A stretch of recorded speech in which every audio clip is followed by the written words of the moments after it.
Essa é a casa do ex-presidente Michel Temer, em São Paulo.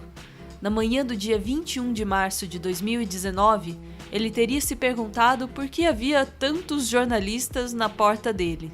Aí, minutos depois, quando foi sair de casa, o ex-presidente descobriu que o dia não ia ser exatamente como ele tinha planejado. Temer foi preso por volta das 11 da manhã por agentes armados e fardados, pouco depois de ter saído de casa no bairro de Pinheiros, na zona oeste de São Paulo. O carro onde estava o ex-presidente foi interceptado no meio do trânsito. Um agente da Polícia Federal assume a direção do carro e, no momento em que a porta é aberta, é possível ver o ex-presidente sentado no banco de trás. Da zona oeste, Temer foi levado em um comboio para o aeroporto de Guarulhos. No meio do trajeto, Temer percebeu que seu celular estava tocando. Quando ele atendeu, descobriu que quem estava na linha era o jornalista Kennedy Alencar. Na rádio CBN, Alencar relatou como foi a breve conversa. Você tem de informação? Como é que foi essa prisão, hein, Kennedy? Ô, Fabíola, eu telefonei para o presidente Michel Temer, ele atendeu diretamente. Eu perguntei o que estava acontecendo, ele estava na companhia de policiais federais. Eu perguntei que tipo de mandado era. Ele disse que era um mandado de prisão preventiva do juiz Marcelo Bretas e que ele estava indo para o aeroporto de Guarulhos. E aí ele não pôde falar mais, ele disse que depois que não podia falar muito mais, mas ele próprio me confirmou que é um mandado de prisão assinado pelo juiz Marcelo Bretas do Rio de Janeiro, mandado de prisão preventiva. E ele usou a expressão, é uma barbaridade. Foi como ele descreveu para mim, ele reagiu na hora, ele falou, é uma barbaridade. Michel Temer, segundo Michel Temer, foi preso por causa de uma barbaridade. É subjetivo, né? Muito subjetivo. E aqui a gente vai tentar explicar que barbaridade é essa.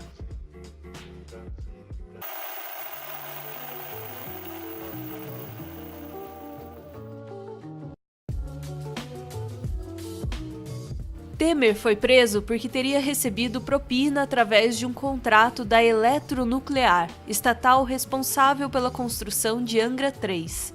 Esse contrato envolvia a Argeplan, empresa que pertence a um amigo de Temer chamado Coronel Lima.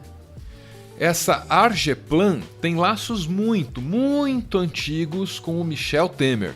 Em agosto do ano passado, a revista Piauí investigou o crescimento do patrimônio do ex-presidente. A reportagem, assinada por Alan de Abreu, mostra que enquanto crescia na política, Temer acumulava um vasto patrimônio imobiliário nos bairros mais nobres de São Paulo. Salas comerciais, prédios, casas, muita coisa mesmo. Tudo somado valeria por baixo, bem por baixo, cerca de 33 milhões de reais. Essa mesma reportagem conta que o Temer já firmava contratos entre o poder público e a tal da Argeplan desde o início da carreira política dele.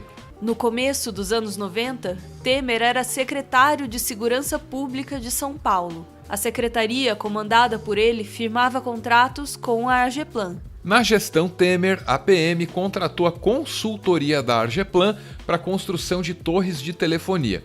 A empresa era do arquiteto Carlos Alberto Costa, amigo de João Batista Lima e sócio dele em uma fazenda de gado em Duartina, no interior paulista. Em 1988, o próprio Lima havia assinado uma alteração no contrato social da Argeplan como procurador da empresa. O caso chegou a ser investigado pela Assembleia Legislativa, sem resultados. Só em 2011, já conhecido como Coronel Lima, ele ingressou formalmente como sócio da Argeplan.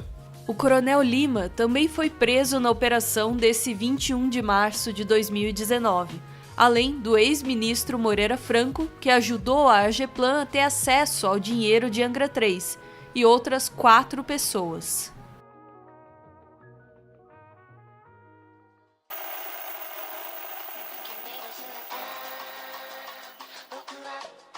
Quando Temer assumiu a presidência logo depois do impeachment de Dilma, boa parte do Brasil achou que estava dando um jeito na corrupção endêmica.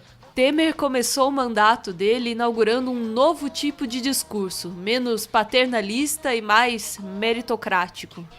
Direitos sociais está inteiramente fora de moda. Eu prefiro falar pobre.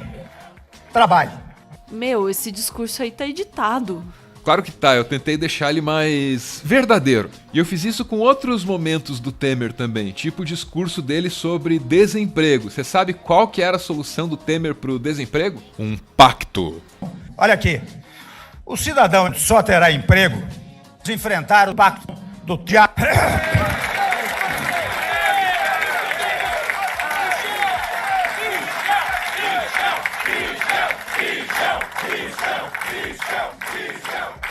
O diabo está de olho no Brasil. Nós temos que governar em conjunto. Portanto, o povo precisa colaborar e aplaudir as medidas que venhamos a tomar. E, nesse sentido, todos os brasileiros já estão encomendados. Já estão encomendados. E como fazia discurso esse Temer?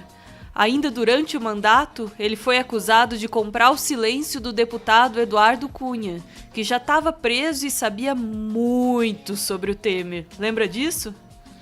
Eu lembro porque o Temer discursou até sobre isso. Mais uma vez eu dei uma mãozinha aí pra ele falar a verdade. Eu quero pontuar que houve grande planejamento para comprar o silêncio de um ex-deputado. Ou seja, obstruir a justiça graças a essa minha inteligência. E não foi só corrupção passiva, foi o crime perfeito. Existem 10 inquéritos contra Michel Temer. Deus sabe quantas empresas, além da AGEPLAN, ajudaram esse ex-presidente a comprar todos aqueles imóveis em São Paulo. Quando Temer foi preso, a primeira dúvida dos jornalistas era: por quê? Por quê? Porque havia razões demais, inquéritos demais. Aos incautos, a prisão de Temer sinaliza um novo sucesso na luta contra a corrupção. Aos vacinados, a prisão dele passa uma outra mensagem. O Brasil continua praticando a mesma corrupção de sempre.